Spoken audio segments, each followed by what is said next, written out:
Missile धमाके पहले की तरह हो रहे थे।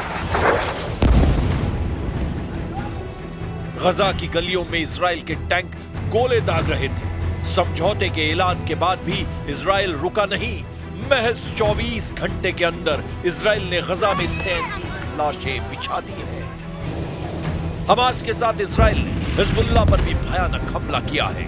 उधर हमास ने यह कहकर युद्ध के भीषण दौर में जाने की गारंटी दी है कि उसे ट्रंप का पीस प्लान पता ही नहीं। यानी दोनों खेमे खून खराबे के लिए उतावले हैं। तो फिर ट्रंप किस बात के चैंपियन बन रहे हैं?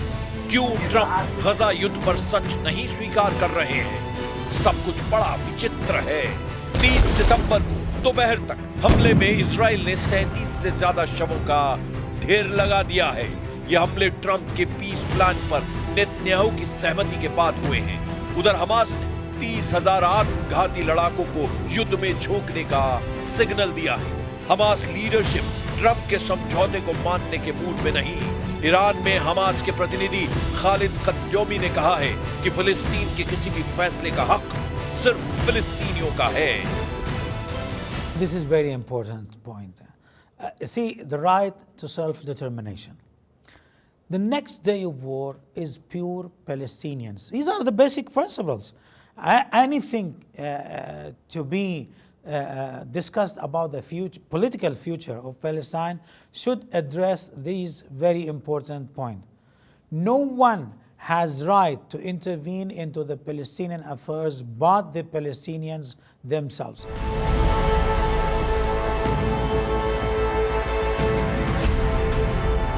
हमास को ट्रंप के पीस प्लान में खामियां ही खामियां दिख रही हैं, तो नेतन्याहू ने भी अपना स्टैंड बदल लिया है।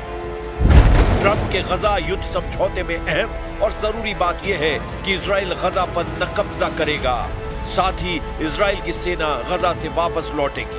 वहीं ट्रंप से मुलाकात के कुछ देर बाद नेतन्याहू ने ऐलान किया है कि इजराइल डिफेंस फोर्स गजा पट्टी में कब्जा नहीं छोड़ेगी। במקום שהחמאס יבודד אותנו, הפכנו את היוצרות ובודדנו את החמאס. עכשיו כל העולם, גם העולם הערבי והמוסלמי, לוחץ על החמאס לקבל את התנאים שהצבנו יחד עם הנשיא טראמפ, לשרת כל חטופינו, החיים והחללים כאחד, כשצה"ל נשאר ברוב הרצועה. מי היה מאמין לזה? הרי כל הזמן אומרים, אתה חייב לקבל את התנאים של החמאס, להוציא את כולם, צה"ל צריך לצאת החוצה. והחמאס יכול להשתקם, הוא יכול גם לשקם את הרצועה.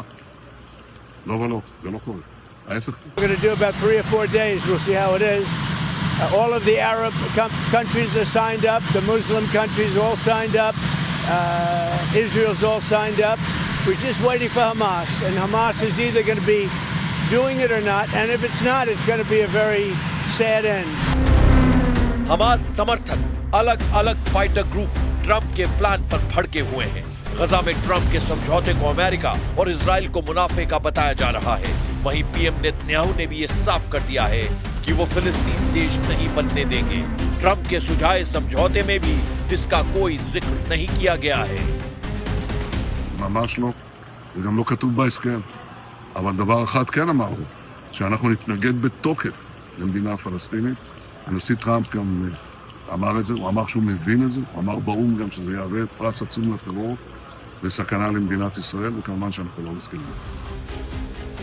ट्रंप की 20 पॉइंट गजा डील की यूरोप और अरब देशों में जमकर वाहवाही हुई, लेकिन जिनके बीच ये समझौता होना है वहां सब ठीक नहीं। फिलिस्तीनी इस्लामिक जिहाद समूह के चीफ ने ट्रंप के पीस प्लान को अरब वर्ल्ड की तबाही बता डाला है। ईरान समर्थित लड़ाका ग्रुप के चीफ जियाद अल नखाला ने कहा है कि गजा पर अमेरिका और इजराइल की घोषणा क्षेत्र को उड़ाने का नुस्खा है। कुछ विदेशी नेता इस योजना को लेकर आशावादी हैं, लेकिन ये इजराइल की फिलिस्तीन पर लगातार हमले का नुस्खा बनेगा। ट्रंप ने गजा पीस प्लान पर 8 मुस्लिम देशों को पहले ही मना लिया था, मगर ईरान जो कि सबसे बड़ा फैक्टर है वो ट्रंप के काबू में नहीं आ रहा है। जाहिर है ईरान से बैकअप मिलता रहा तो हमास फिर से बारूदी घमासान शुरू कर सकता है। फिलहाल लड़ाका ग्रुप अपनी ताकत बढ़ाने में जुटा है। ट्रंप ने गजा डील में शर्त रखी है कि हमास को अपने हथियारों को नष्ट करना होगा। हथियारों को नष्ट करने का मतलब ये समझना सही होगा कि हमास को अपनी ताकत को छोड़ना होगा। लेकिन फाइटर ग्रुप हाल के दिनों में हथियार में इजाफा किया है। INSS के मुताबिक युद्ध की शुरुआत हमास के पास हजारों हल्के हथियार थे, जैसे Kalashnikov assault rifle, sniper rifle, machine gun और बड़ी मात्रा में ग्रेनेड। INSS के मुताबिक 7 अक्टूबर को हमास की बटालियनों के पास बड़े पैमाने में एंटी टैंक हथियार थे। इन हथियारों में RPG रॉकेट लॉन्चर और कई तरह की घातक कॉर्नेट मिसाइलें शामिल थी। INSS के मुताबिक युद्ध की शुरुआत में हमास के पास 30,000 रॉकेट और मिसाइलें थी। उनमें से ज्यादातर शॉर्ट रेंज लगभग 10 किलोमीटर तक और कुछ मीडियम रेंज यानी लगभग 40 किलोमीटर तक। वहीं कुछ लॉन्ग रेंज लगभग 250 किलोमीटर तक मार करने वाली मिसाइलें थी। लेकिन अब हमास के पास फोटोग्राफी और हमले करने वाले ड्रोन भी मौजूद हैं। AP की रिपोर्ट के मुताबिक हमास के पास जो हथियार है उसका ब्यौरा कुछ यूं है। हमास के पास मेड इन ईरान स्नाइपर राइफलें हैं, चीन और रूस की बनी AK-47 असॉल्ट राइफलें हैं। वहीं नॉर्थ कोरिया और बुल्गारिया में बने रॉकेट लड़ाका ग्रुप इस्तेमाल करता रहा है। हमास को ग्रेनेड और गजा में गुप्त एंटी टैंक रॉकेट की सप्लाई उत्तर कोरिया से होती है। हमास में 30,000 कट्टर लड़ाके बताए जाते हैं। युद्ध में हमास अकेला भी नहीं, यमन के हूती और लेबनान के हिजबुल्लाह फाइटर इजराइल को दहलाने का कोई मौका हाथ से जाने नहीं देते हैं। इजराइल को उलझाने के लिए हूती और हिजबुल्लाह लगातार हमले करते हैं। इजराइल को लेबनान फ्रंट की अनदेखी भारी पड़ जाती है। इसीलिए ट्रंप के पीस प्लान के बाद भी नेतन्याहू आर्मी लेबनान में हमले तेज कर चुकी है। इजराइल ने हवाई हमले में हिजबुल्लाह के 2 टॉप कमांडरों को ढेर कर दिया है। मारे गए कमांडरों के नाम मोहम्मद अब्बास शशौआ और मोहम्मद हुसैन यासीन हैं।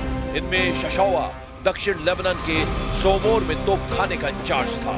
वहीं शाफीक इलाके के तोपखाने की कमान हुसैन यासीन के पास थी। नेतन्याहू को यकीन है कि ट्रंप की शर्तें हमास कभी नहीं मानेगा, इसीलिए लड़ाकों को ज्यादा से ज्यादा नुकसान पहुंचाया जाए। हमास के लिए जिन शर्तों को मानना नामुमकिन है उन्हें भी जान लीजिए।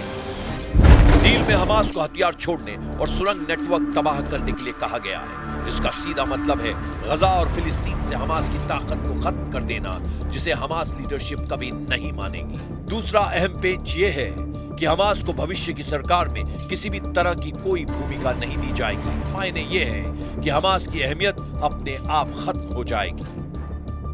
जिस हमास ने 2 साल तक इजराइल से युद्ध लड़ा, जिस लड़ाका ग्रुप ने इजराइल के आगे सिर नहीं झुकाया, वो क्या ट्रंप की धमकियों से डरकर बंधकों को रिहा कर देगा? अब तक ट्रंप के गजा पर जितने भी दाव थे सारे नाकाम साबित हुए हैं।